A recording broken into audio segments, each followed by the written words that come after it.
Good evening. It is August 20th. Tonight we're going to be going through Esther 8 1 through 10:3, 1 Corinthians 12:27 through 13:13, Psalms 37 1 through 11, and Proverbs 21 23 and 24.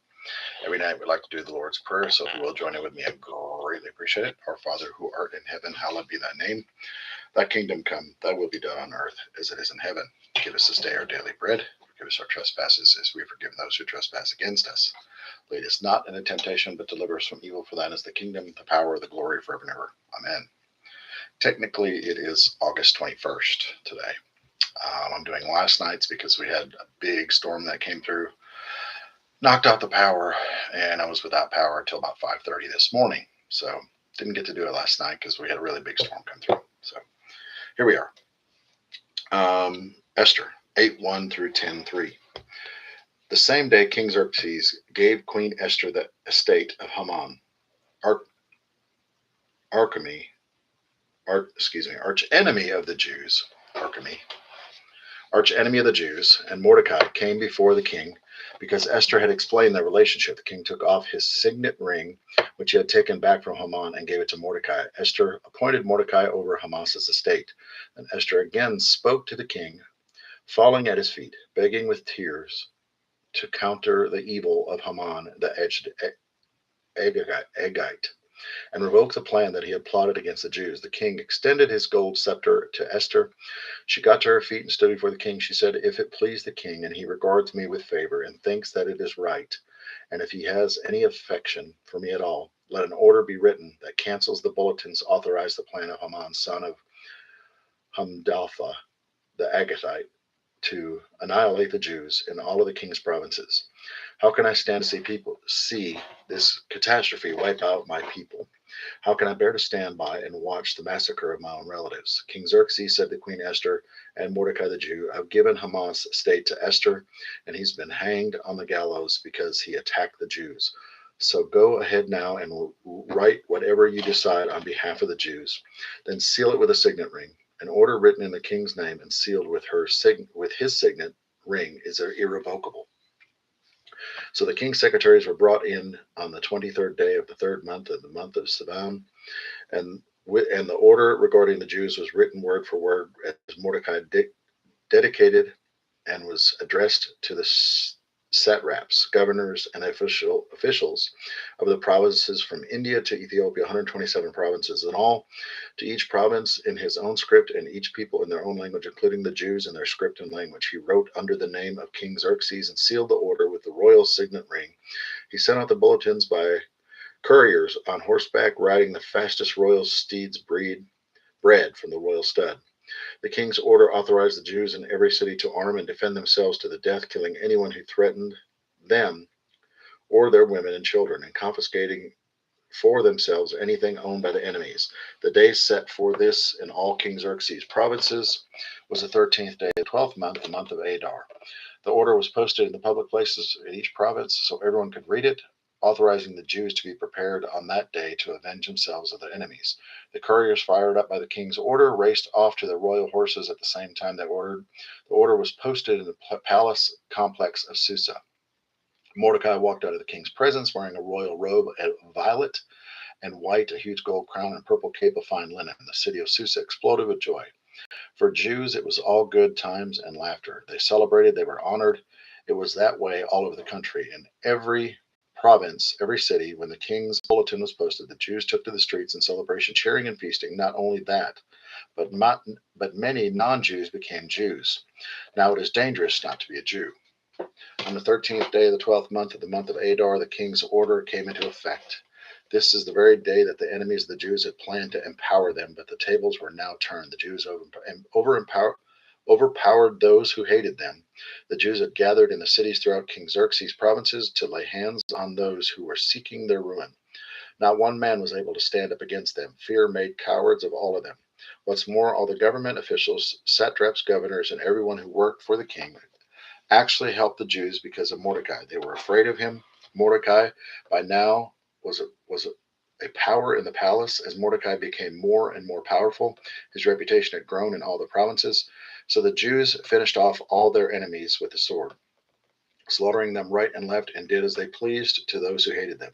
In the palace complex of Susa, the Jews massacred 500 men. They also killed 10 sons of Haman, son of Hamdatha, the arch enemy of the Jews. Parshadatha, Ashbatha, Adalia, Delphon, Paratha, Aridatha, Parmastatha, Arida, Aricia, and Vilasatha. But they took no plunder that day. When all was over, the number of those killed in the palace complex was given to the king. The king told Queen Esther, in the palace complex alone here in Susa, the Jews had killed 500 men, plus Haman's 10 sons. Think of the killing that must have been done in the rest of the provinces. What else do you want? Name it, and it's yours. Your wish is my command. Oh, if it please the king, Queen Esther responded, give the Jews of Susa permission to extend to the terms of the order another day, and have the bodies of Haman's 10 sons hanged in public displays of the gallows. The king commanded it. The order was extended. The bodies of Haman's 10 sons were publicly hanged. The Jews in Susa went at it again. On the 14th day of the Adar, they killed another 300 men in Susa, but again they took no plunder. Meanwhile, in the rest of the king's provinces, the Jews had organized and defended themselves, freeing themselves from oppression. On the 13th day of the month of Adar, they killed 75,000 of those who hated them, but did not take any plunder. The next day, the 14th, they took it easy and celebrated with much food and laughter. But in Susa, since the Jews had banded together on both 13th and 14th days, they had made the 15th their holiday for laughter and feast. This accounts for why Jews living out in the country in the rural villages remember the 14th day of Adar of celebration, their day for parties and the exchange of gifts. Mordecai wrote all this down and sent copies to all the Jews in the King Xerxes provinces, regardless of distance, calling for an annual celebration on the 14th and 15th days of Adar, as the occasion when Jews got relief from their enemies, the month in which their sorrow turned to joy. Mourning somersaulted into a holiday. For parties and fun and laughter, the sending and receiving of presents and giving gifts to the poor. And they did it. What started then became a tradition, counting the practice of what Mordecai had written to them.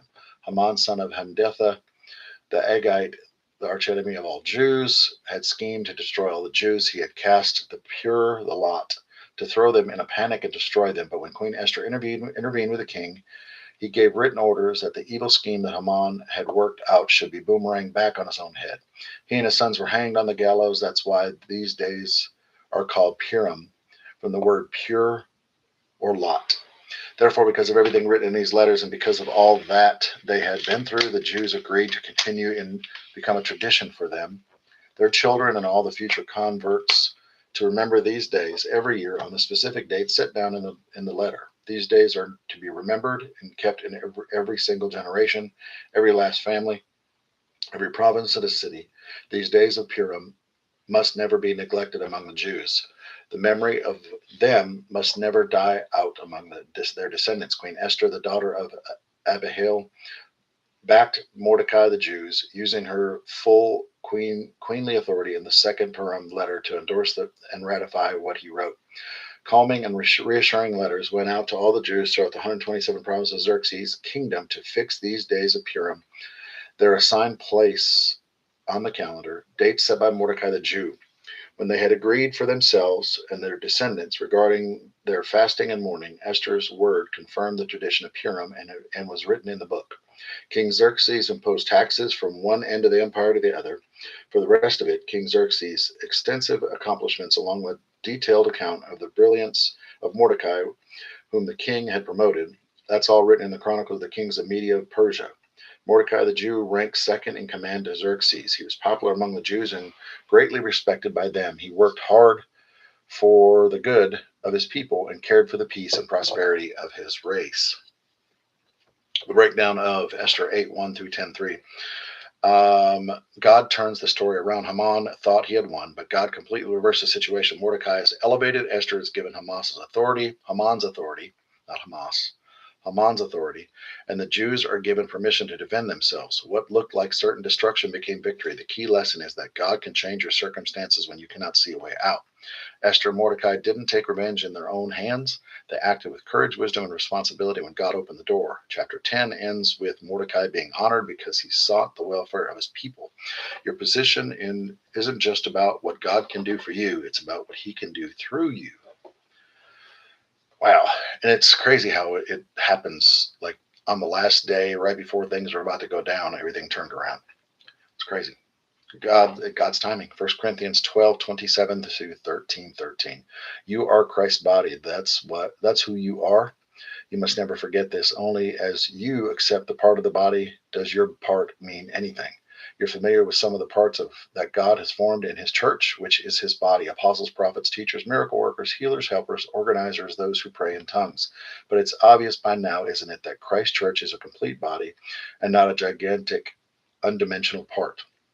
It's not all apostle, not all prophet, not all miracle workers, not all healer, not all prayer in tongues, not all interpreter of tongues, and yet some of you com- competing for so-called important parts. But now I want to lay out a far better way for you. If I speak with human eloquence and angelic ecstasy but not love, I'm nothing but the creaking of a rusty gate.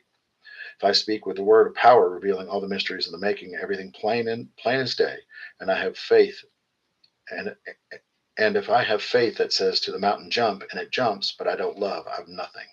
And if I give everything I own to the poor and even go to the stake to be burned as a martyr, but I don't love, I've gotten nowhere. So no matter what I say, what I believe, and what I do, I'm bankrupt without love. Love never gives up. Love cares more for others than itself. Love doesn't want what it doesn't have. Love doesn't strut, doesn't have a swelled head, doesn't force itself on others. It's always me. Isn't always me first. Doesn't fly off the handle. Doesn't keep score of the sins of others. Doesn't reveal when others growl. It takes pleasures in flowering of truth. Puts up with anything. Trust God always. Always looks for the best. Never looks back, but keeps going to the end. Love never dies. 1 Corinthians 13:4 through 8. Read it in the King James. And where you see the word love, put your name in there. You'll know if you're sinning or not every day. Love never dies. Inspired speech will be over someday. Praying in tongues will end. Understanding will reach its limit. We know only a portion of the truth, and what we say about God is always incomplete. But when the complete arrives, our incompleteness will be canceled. When I was an infant, as my mother's breast, I gurgled and cooed like an infant. When I grew up, I left those infant ways for good. We don't yet see things clearly. We're squinting in a fog, peering through a mist, but it won't be long before the weather clears and the sun shines bright. We'll see it all then, see it all clearly as God sees us, knowing Him directly just as He knows us. But for right now, until the completeness, we have three things to do to lead us towards the consummation: trust steadily in God, hope unswervingly, love extravagantly, and the best of the three is love. 1 Corinthians 12:27 through 13:13, the breakdown is love is the greatest. Paul explains that we are all different parts of one body and every person has a purpose. But when he makes something very clear, talent without love is empty. You can speak well, have knowledge, faith, generosity, and sacrifice, and still miss the point if love isn't driving it. Love is patient, kind, humble, forgiving, and enduring. Spiritual gifts are temporary. Love lasts forever. The challenge is simple. Don't just ask, what am I good for? Ask, how am I using what I'm good at to love and serve other people? I got to keep it together. It was an eventful night. Psalms 37:1 through 11. Don't bother your head with braggarts or wish you could succeed like the wicked. In no time they'll shrivel like grass clippings and wilt like cut flowers in the sun. Get insurance with God and do a good deed. Settle down and stick to your last. Keep company with God. Get in on the best. Open up before God. Keep nothing back. He'll do whatever needs to be done. He'll validate your life in clear light of day and stamp you with approval at high noon. Quiet down before God before praying before Him. Don't bother with those who climb the ladder, who elbow their way to the top. Bridle your anger, trash your wrath, cool your pipes. It only makes things worse. Before long, the crooks will be bankrupt. God investors will soon own the store. But if you know it, the wicked will have it. You'll stare at his once famous place and nothing. Down to earth people will move in and take over, relishing a huge bonanza. Breakdown of Psalms 37:1 through 11. Don't let evil make you jealous. David tells us not to become frustrated when wicked people seem to prosper. Their success is temporary, but God's promises are permanent. Instead of worrying about what everybody else is doing, trust God, do good, and delight yourself in Him. Commit your way to Him and be still. One of the strongest promises is that the meek will inherit the earth. In other words, you don't have to fight every battle to prove yourself to everybody. Let God handle what you can't control. Your responsibility is faithfulness, not compassion. Proverbs 21:23 and 24. Proverbs 21:23 and 24. Watch your words and hold your tongue. You'll save yourself a lot of grief. You know their names: brash, impudent, blasphemer, intemperament, hotheads, everyone. The breakdown of Proverbs 21:23 and 24. Control your mouth and your ego. These verses connect two things that can destroy a person: uncontrollable speech and uncontrollable pride. Guarding your mouth protects you from necessary trouble. The arrogant person, meanwhile, is driven by pride and becomes known for it. There's power in knowing when to speak and when to remain silent and when to humble yourself. Not every argument deserves your response.